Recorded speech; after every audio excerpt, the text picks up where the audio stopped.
En esta clase vamos a ver uniones celulares, creatinización y epidermopoiesis. Los 4 tipos de unión celular que encontramos en las células son las uniones GAPS, también llamadas de hendidura o nexus, que permiten el paso de las moléculas pequeñas e hidrosolubles de una célula a otra. Los desmosomas, que mantienen unidas a las células como remaches, las uniones de adhesión y las uniones ocluyentes, también llamadas herméticas, ocludens también es una forma de llamarlas, que forman una barrera altamente selectiva. Quiero que repasemos algunos conceptos de biología, fisiología. Acá tenemos el citoesqueleto. El citoesqueleto es lo que le da forma, la forma determinada a una célula.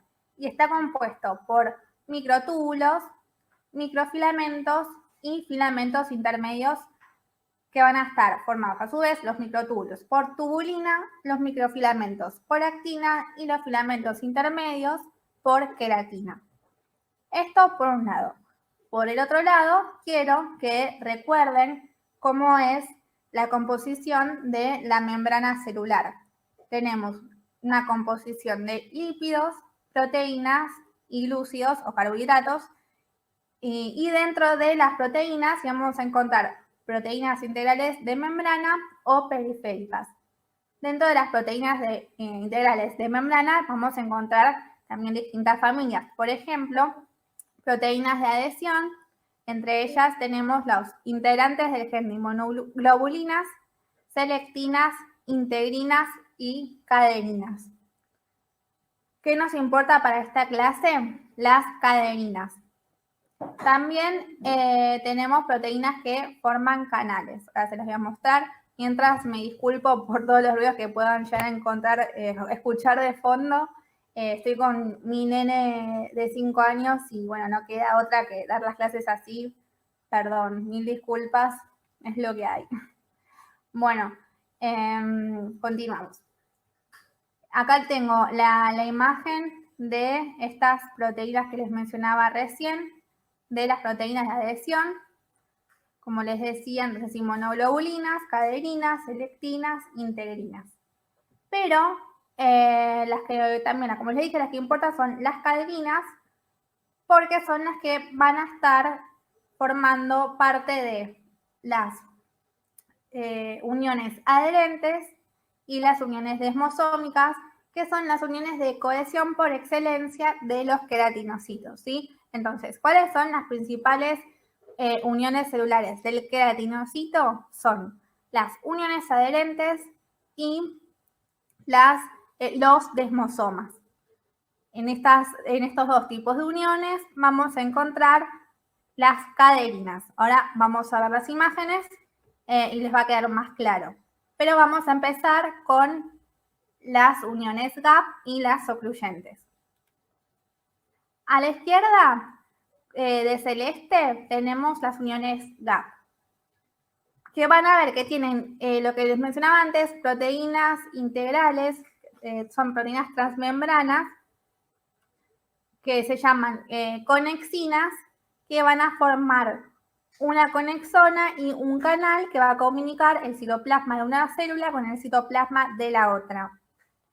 Fíjense los 2 dibujitos que están ahí arriba de las membranas celestes, como la disposición que toman las conexinas cuando el canal está cerrado y cuando el canal está abierto. La apertura y el cierre de canales muchas veces se da, puede ser por señales o según la concentración de iones que haya en el medio interno y medio externo. Bueno, a la derecha tenemos las uniones ocluyentes, que también tienen 2 membranas celulares unidas y van a estar unidas por ocludinas, haciendo una unión estrecha. Este tipo de uniones en los queratinocitos se encuentran en estado rudimentario, es decir, no van a estar muy desarrolladas ni cumpliendo una función. Van a haber, pero no van a ser importantes como lo son, repito, los desmosomas y las uniones adherentes. Ahora sí pasamos con las uniones adherentes y los desmosomas. Les había mencionado lo del citoesqueleto, que teníamos microfilamentos de actina y filamentos intermedios de queratina. Empezamos con la izquierda, que son las uniones adherentes. De rojo tenemos las membranas plasmáticas de una célula y de otra. Y de verde vamos a tener un cinturón de adhesión que va a estar formado justamente por microfilamentos de actina que dijimos que iban a estar en el citoesqueleto. Estos entonces microfilamentos van a formar un cinturón y en ese cinturón de adhesión se van a anclar, se van a incrustar las caderinas, que habíamos dicho que eran proteínas de adhesión, atravesando la membrana y uniéndose con las caderinas de la otra membrana de la célula adyacente. Y lo mismo va a suceder, o similar va a suceder con los desmosomas. Vamos a ver la imagen de la derecha. Tenemos las caderinas que van a estar comunicando la membrana de una célula y la otra, van a estar uniendo las células de esta manera, y las caderinas que están marcadas con verde, a ver si les puedo mostrar. Acá tenemos, las caderinas las tenemos acá, en las uniones adherentes, y acá en los desmosomas. Bueno, pero ¿qué pasa? En los desmosomas van a tener un nombre específico. Van a ver que en el apunte menciona muchos nombres. Las caderinas en los desmosomas se llaman desmocolinas y desmogleinas. Estas caderinas van a atravesar la membrana y se van a insertar a una placa desmosómica, que sería la roja, que está formada por desmoplaquina y placa globina.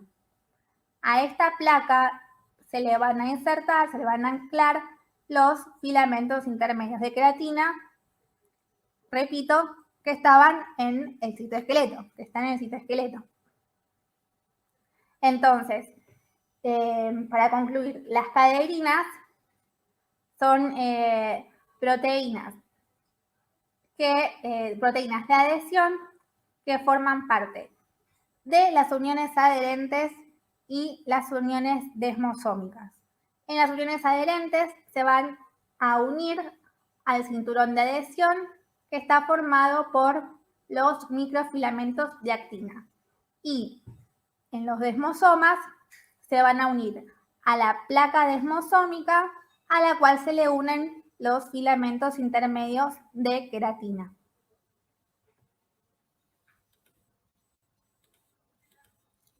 En esta imagen, lo que pueden hacer es relacionar para practicar cuál es cada una. Les dejo un ratito en silencio, o intentando que sea en silencio.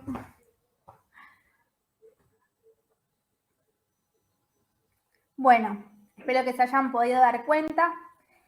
La imagen 1 son las uniones ocluyentes. Esos redondelitos verdes serían estos, las ocluinas. En el número 2 tenemos las uniones adherentes. Esto rojo sería el cinturón de adhesión formado por microfilamentos de actina, lo repito para que quede. Y en el medio, uniendo ambas membranas, las caderinas. Acá también tenemos las caderinas, que en los desmosomas van a adquirir el nombre de desmogleína y desmocolina. Se van a unir a la placa desmosómica,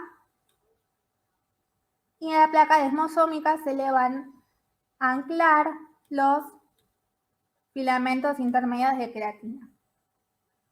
En el número 4 tenemos las uniones GAP, que van a formar canales para la comunicación entre una célula y otra.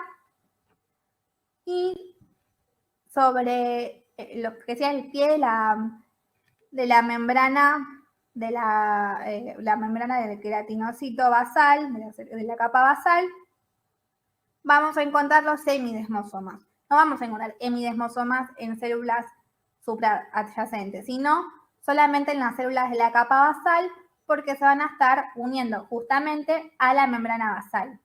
¿Sí? Acá. Son los hemidesmosomas. Parecen unos ojillos y unas pestañas. Bueno, en la clase de unión dermoepidérmica vamos a ver qué pasa con estos hemidesmosomas, cómo atraviesan la membrana basal, pero bueno, falta un poquito por eso. Entonces, la cohesión entre los queratinocitos está asegurada por las proteínas pertenecientes a la familia de caderinas asociadas a dos tipos de uniones, desmosomas y adhesión. Quiero también resaltar que las caderinas, además de participar en lo que es la unión celular, también tienen una función en el crecimiento y diferenciación celular en procesos que dependen del calcio. A nivel de la capa córnea, las células se unen por estructuras proteicas parecidas a los desmosomas, denominadas corneodesmosomas. No son iguales, no son desmosomas que en la capa córnea se llaman corneodesmosomas, sino que se les agrega una proteína que se llama corneodesmosina. Bueno, a nivel del pie de las células basales solo existen hemidesmosomas, no así en melanocitos. En los melanocitos las uniones se dan por fibronectina y laminina.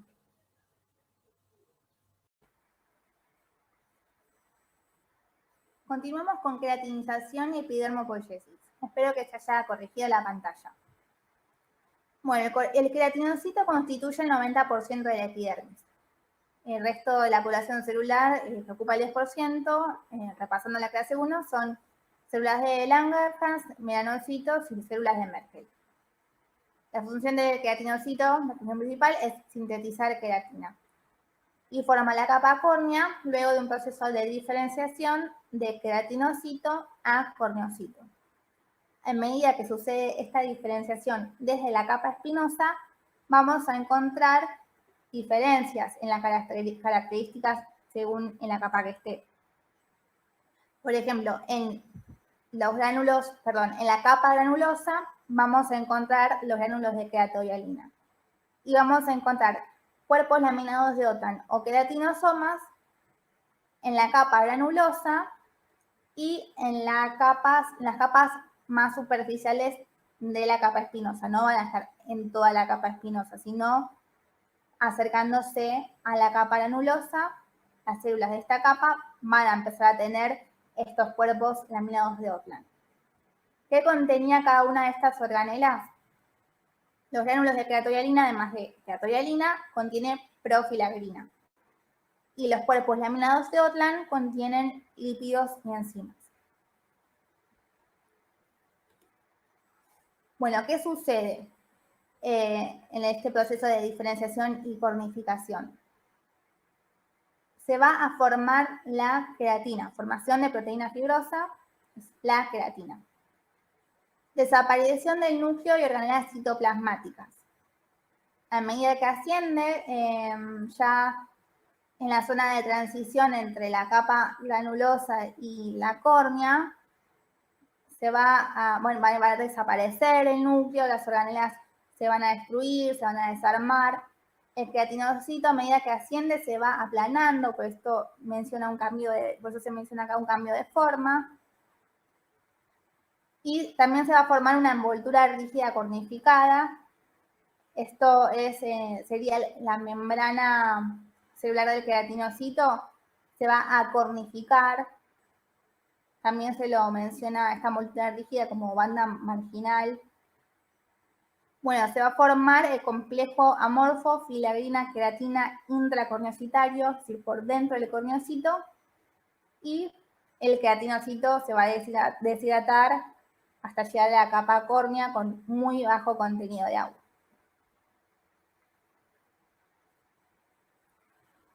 En imágenes se los muestro. ¿Qué mencionamos primero? Dijimos los cuerpos laminados de Ortland, los voy a marcar. Los tenemos en la capa espinosa, pero en las más cercanas a la granulosa, no en las que están cercanas a la basal. Y van a cumplir su función principal en la capa granulosa, que va a ser volcar su contenido de lípidos y enzimas al espacio intercorneocitario.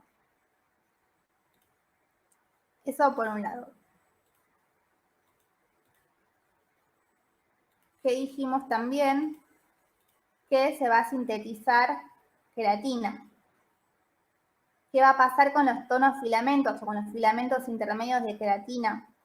Van a aumentar, acá están en la célula basal, pero a partir de la capa espinosa que se va a producir la diferenciación, van a aumentar en tamaño y en cantidad. Entonces ya sabemos dos cosas. Que los cuerpos laminados de Ortland vuelcan el contenido de lípidos y enzimas al espacio intercorneocitario. Que los vamos a encontrar en la capa granulosa, pero que también pueden haber en la capa espinosa, o hay en menor cantidad en la capa espinosa en las células más superficiales.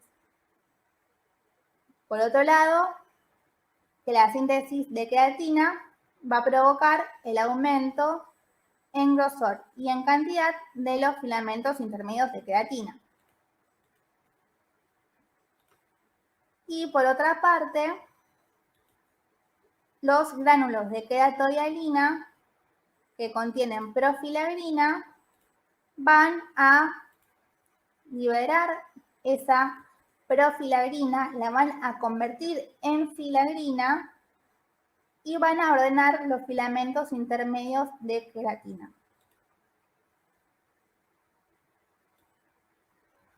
Estos son los gránulos de queratoialina. Fíjense que están acá junto con los filamentos intermedios de queratina, justamente porque los van a alinear, los van a ordenar.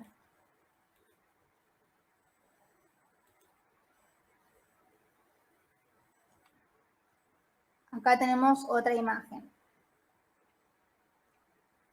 Esto, las diapositivas las vamos a pasar, así pueden analizarlas mejor, porque por ahí no se ve también el video. Repito, perdón lo repetidas, que quiero que les quede bien claro. Durante la diferenciación, cuerpos laminados de Ortland, lípidos y enzimas se vuelcan en el espacio intercorneocitario. Gránulos de queratoialina, ¿qué sucede? La profilagrina que contienen la liberan y se transforma en filagrina.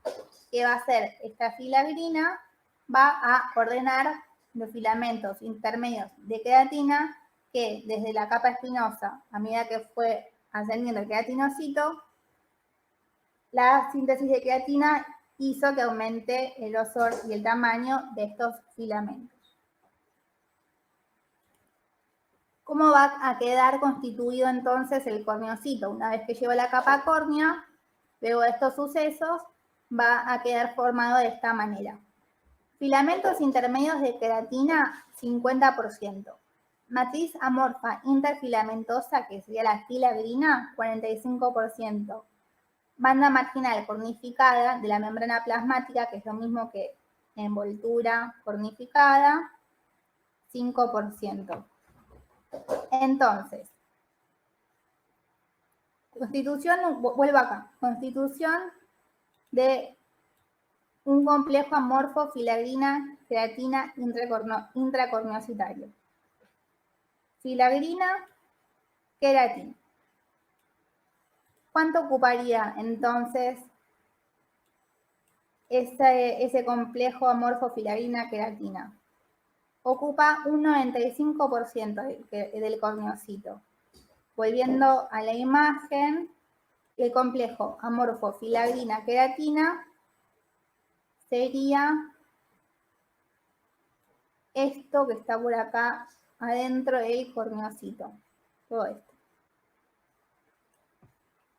¿sí? Espero que haya quedado claro. Envoltura cornificada.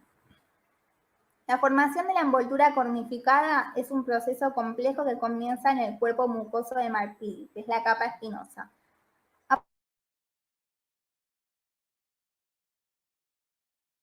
Cloriquina, cornifinas y queratolinina. Estas proteínas precursoras son las que van a formar esa envoltura cornificada. Entonces, tratando de, resumir, concluir este tema, vuelvo a esta diapositiva. Formación de proteína fibrosa, queratina. Se forma queratina. Desaparece el núcleo de granulas citoplasmáticas. Va a cambiar de forma porque se va a ir aplanando. Va a formar esta envoltura rígida cornificada a partir de las proteínas precursoras. Se va a formar la constitución de un complejo amorfo filagrina queratina intracornocitario y se va a deshidratar.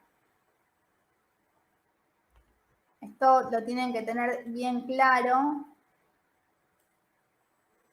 Usen también esta diapositiva para ordenarse, para repetírselo las veces que lo necesiten. Pasamos a queratinas. Estudiar queratinas, fíjense en archivos, en la carpeta del Drive, que vamos a subir un apunte, un anexo donde está explicado por ahí de una forma más sencilla que en el correo, que les dice por ahí muchos nombres. Después véanlo, no sé si para cuando esté publicada esta imagen ya va a estar subido el archivo, pero se los vamos a subir, quédense tranquilos. Bueno, en el hombre se han identificado una treintena de citoqueratinas epiteliales y tricocíticas. Epiteliales son las queratinas de la epidermis y tricocíticas las del pelo. Citoqueratinas porque son queratinas de citoesqueleto. Son los principales componentes proteicos de los filamentos intermedios queratínicos. Los filamentos intermedios queratínicos se disponen de una manera concéntrica alrededor del núcleo. Emanando de allí, atraviesan el citoplasma y se insertan en la membrana a nivel de los desmosomas y hemisdesmosomas. Esto es lo que les mencionaba en la primera parte de esta clase, que estos filamentos intermedios de queratina del citoesqueleto, bueno, como dice acá, se van a disponer alrededor del núcleo y desde ahí van a atravesar el citoplasma y se van a insertar en la membrana a nivel de la placa desmosómica. Cuando dice nivel de los desmosomas y hemisdesmosomas, recuerden que los filamentos de queratina se insertaban en esa placa desmosómica.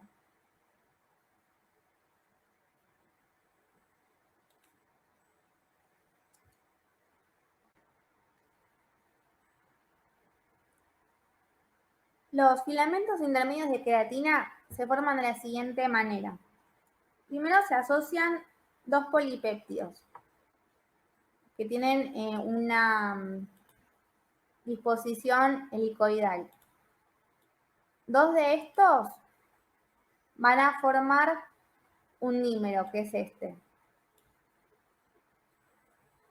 Bueno, un dímero se va a asociar con otro dímero y va a formar un tetrámero, que es el protofilamento. Después, un tetrámero se va a asociar con otro tetrámero y va a dar lugar a un octámero, que es el filamento de queratina. La cantidad de filamentos hasta la capa granulosa aumentan en un 30%. Y ahí es donde se van a asociar con los gránulos de queratohialina para formar en el corneocito, o sea, en el queratinocito muerto, la masa compacta, o sea, el complejo filagrina-queratina, que es el 95% del que hablábamos antes. Entonces, son estos los filamentos que van a aumentar en tamaño y en cantidad para, una vez que llegan a la capa granulosa en la transición hasta la capa córnea se van a asociar con la filagrina hasta que el queratinocito pierde el núcleo, pierde todas sus organelas, se transforma en un corneocito con un 95% ocupado por el complejo filagrina-queratina y el otro 5% por la banda marginal cornificada. Y vamos a encontrar dos tipos de queratina. Queratina blanda y queratina dura. La queratina blanda se encuentra en epidermis, fundamentalmente en la capa córnea. Se descama permanentemente. Se asocia a la queratohialina, que estaba en los gránulos de queratohialina. Y hasta un 20% es proteína hidrosoluble. O sea, se puede hidratar hasta un 20%.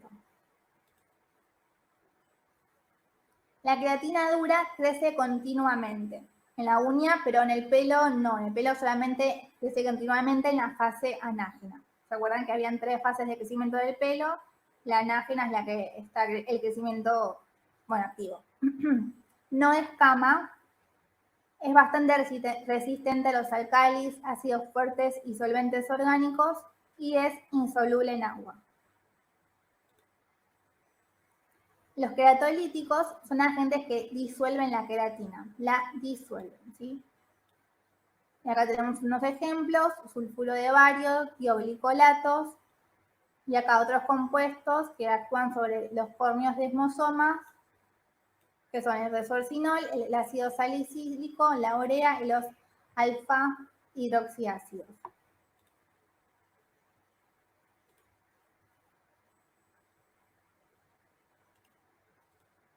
Renovación celular. En epidermis normal, o sea, en una piel sana, las células mitóticamente activas en la capa basal tienen un ciclo que dura entre 200 a 400 horas, es decir, un promedio de 19 días. La diferenciación de la capa, la diferenciación hasta la capa granulosa dura 14 días. Y de la capa córnea hasta su desprendimiento son otros 14 días más. Acá sería entonces diferenciación hasta la capa granulosa inclusive, y diferenciación hasta la capa córnea sería desde que inicia la capa córnea hasta su desprendimiento 14 días más. En el dibujo lo van a ver mejor. Ahora se los muestro cuando veamos descamación. El control del ciclo depende de citoquinas, factores de crecimiento, catecolaminas, hormonas esteroideas y nucleótidos. Y cualquier mecanismo que falle en este control del ciclo puede dar lugar al crecimiento de células cancerosas.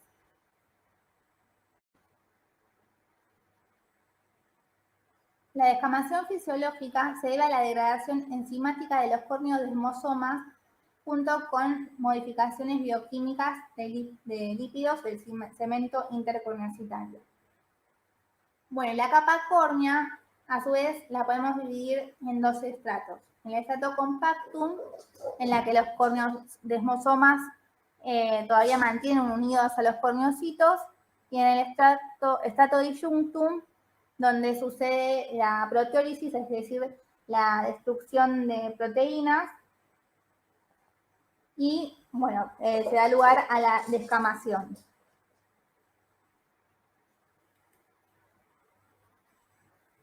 Ven acá entonces lo que les decía del tránsito también, que hasta la capa granulosa van a haber 14 días y desde la capa córnea hasta desprenderse son 14 días más.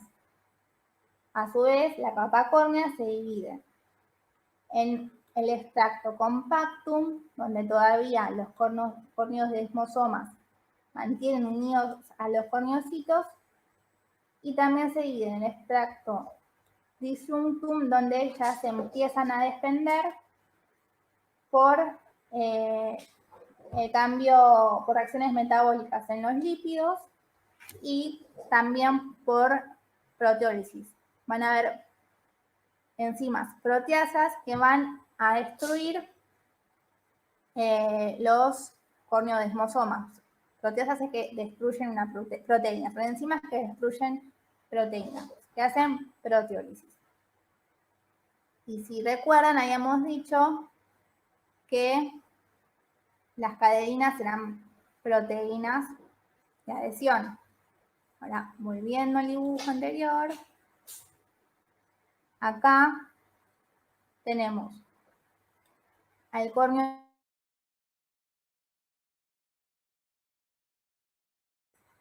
Acá tenemos un corneocito, ¿no? Y acá tenemos otro. Estas serían, ¿recuerdan las caderinas?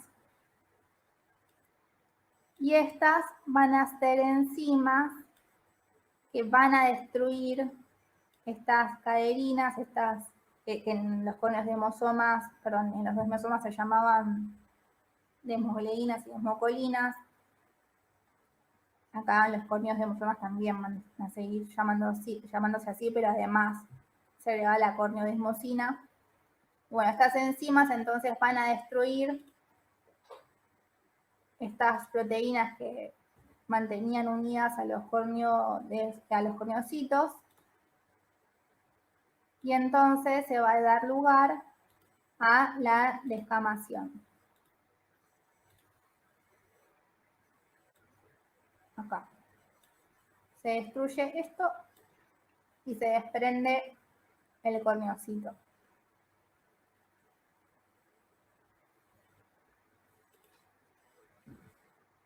Bueno, en la descamación hay un equilibrio dinámico, hay una autorregulación. La epidermis se encuentra normalmente en este estado de equilibrio dinámico. O sea, que hay un equilibrio, una autorregulación entre los corneocitos que se descaman y las células de la capa basal que entran en mitosis, es decir, de los queratinocitos que se dividen. Y eso asegura que haya un espesor constante en la epidermis. La descamación máxima es a las 2 de la madrugada, la descamación mínima entre las 12 y 14 horas, y los factores que intervienen en la descamación son el calcio extracelular, la citoquina TNF es en realidad, que por un lado va a inhibir la proliferación de queratinocitos y también va a estimular la diferenciación. También van a intervenir los gangliósidos. Los gangliósidos son glucolípidos con ácido oxálico, no se preocupen, es una molécula orgánica que va también a favorecer la diferenciación terminal de los queratinocitos y además va a aumentar la actividad de una enzima transglutaminasa que destruye los corneodesmosomas. Estas enzimas que les mencionaba recién, que destruyen las proteínas de unión, también van a ser, su síntesis va, o mejor dicho, su actividad va a ser estimulada por los gangliósidos, esto que les mencionaba acá. Por eso es que también se los menciona acá como factores que intervienen en el ciclo de la descamación. Bueno, espero que haya quedado claro. Esta segunda clase es muy importante porque es lo que tienen que entender cuando aplican distintos activos en un tratamiento para exfoliar, en los peeling, que tienen que tener súper clara esta clase. Sé que es difícil, sé que es bastante difícil también explicarlo de esta manera. Consulten, llenen de preguntas los mails, no hay ningún problema. Pongan pausa, anoten. lean bien el libro de Cordero, no se mareen con las patologías, porque esta materia es solamente piel sana. Así que cuando estén leyendo el libro y vean que menciona enfermedades, si quieren pueden leerlo, pero no entra en esta materia.